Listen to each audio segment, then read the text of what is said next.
एक सच्चा फैन जानता है गुरु ग्रेग के टाइम पर भारत की क्या गत हुई थी। ओवर एक्सपेरिमेंटेशन ने पूरी टीम इंडिया को बर्बाद करके रख दिया था। गांगुली, लक्ष्मण, द्रविड़, सचिन तेंदुलकर, इरफान पठान, ये सब खिलाड़ी पूरी तरह बर्बाद हो गए थे। इवन गांगुली से जो कप्तानी गई थी वो भी गुरु ग्रेग के समय पर ही गई थी।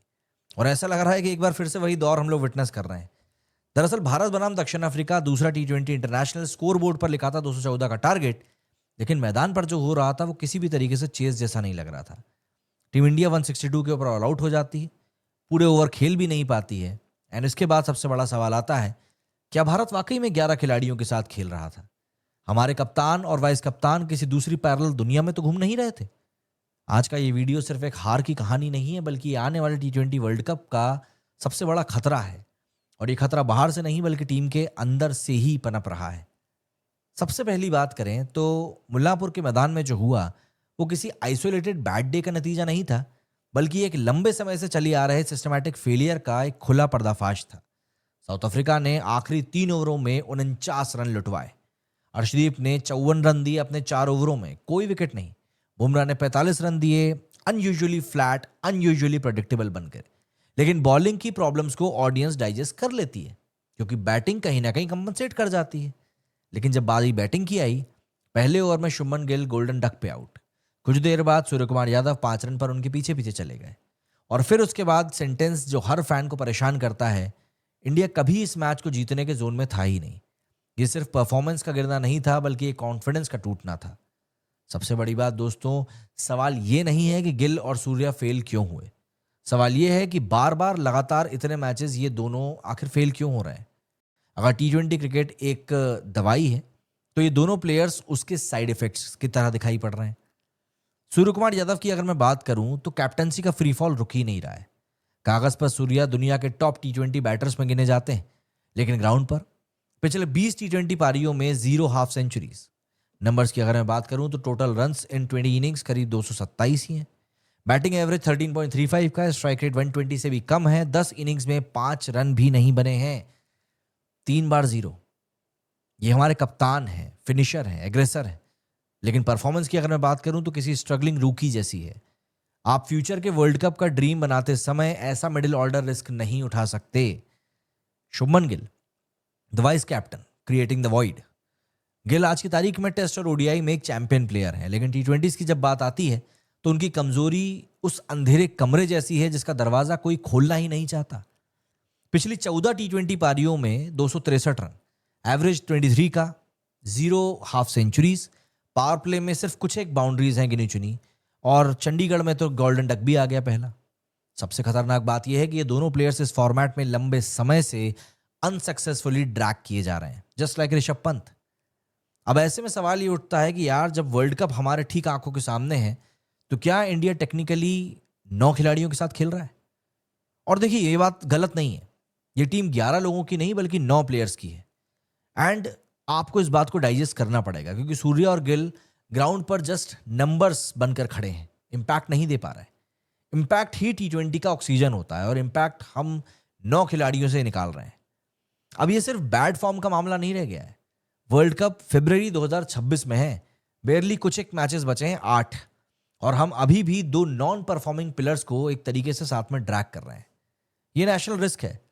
मैं इस बात को समझता हूं कि एन वर्ल्ड कप के पहले कप्तान को बदलना टीम के लिए बैकफायर कर सकता है, but still you have to ask the question. सबसे बड़ी बात, एक्सपेरिमेंट्स गलत समय पर किए जा रहे हैं। साउथ अफ्रीका मैच में एक्सपेरिमेंट्स ने साबित किया कि मैनेजमेंट भी क्लैरिटी खो चुका है।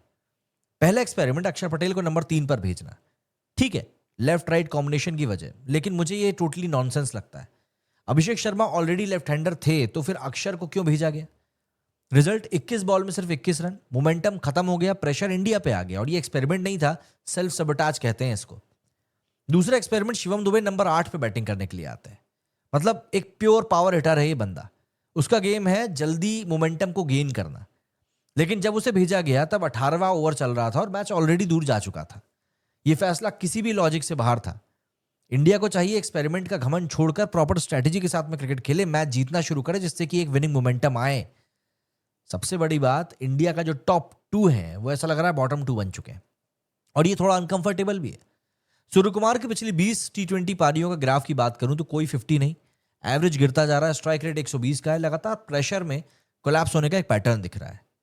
ये वही खिलाड़ी है जिन्हें इंडिया वर्ल्ड कप में कप्तान के तौर पर ले जा रही है।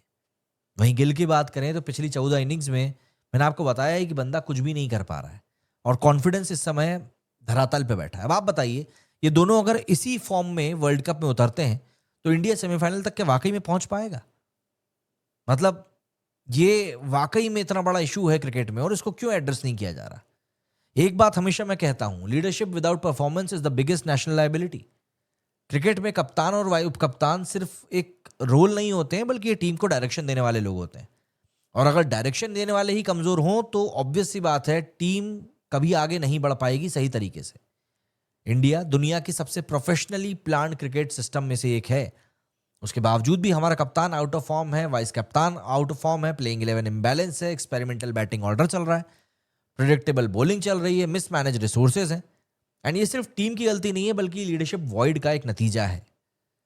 अब what India must fix before world cup, ये बात भी बहुत इंपॉर्टेंट है। दरअसल आप इस बात को समझिए, फॉर्म को स्टेटस पर आपको रखना पड़ेगा। वर्ल्ड कप में नाम नहीं, नंबर चलता है।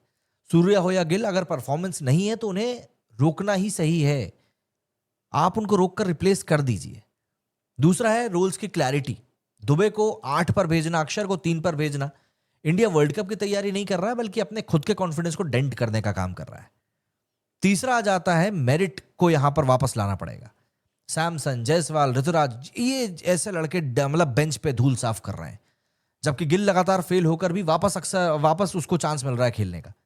एंड ये सिस्टम की सबसे बड़ी गलती, सबसे बड़ी गलती। अपार्ट फ्रॉम दैट, लीडरशिप वो नहीं है जो प्रेस कॉन्फ्रेंस में दिखाई देती है। लीडरशिप वो है जो प्रेशर में रन बनाती है। और फिलहाल ना गिल ऐसा कर पा रहे हैं और ना सूर्य ऐसा कर पा रहे हैं। और आपको इन चीजों को एड्रेस करना पड़ेगा। वर्ल्ड कप 7 फरवरी से शुरू होने वाला है, समय कम है। आज 12 दिसंबर हो चुका है।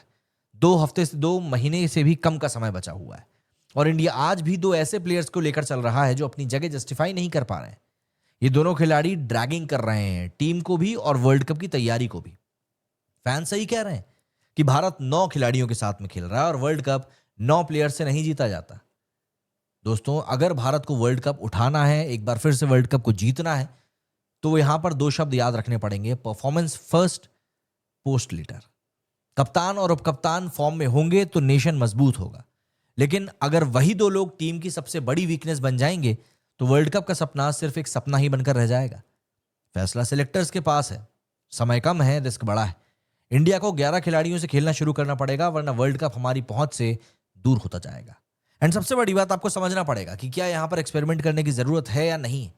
क्या आप एक टीम को बनाने के चक्कर में ओवर एक्सपेरिमेंटेशन करके चीजों को खराब नहीं कर रहे हो? कमेंट करके बताइएगा आप लोगों की इसके ऊपर क्या राय है। मेरी इस वीडियो फिलहाल इतना ही। जल्द ही मिलेंगे एक और नए वीडियो में नए एनालिसिस के साथ। जय हिंद, जय भारत।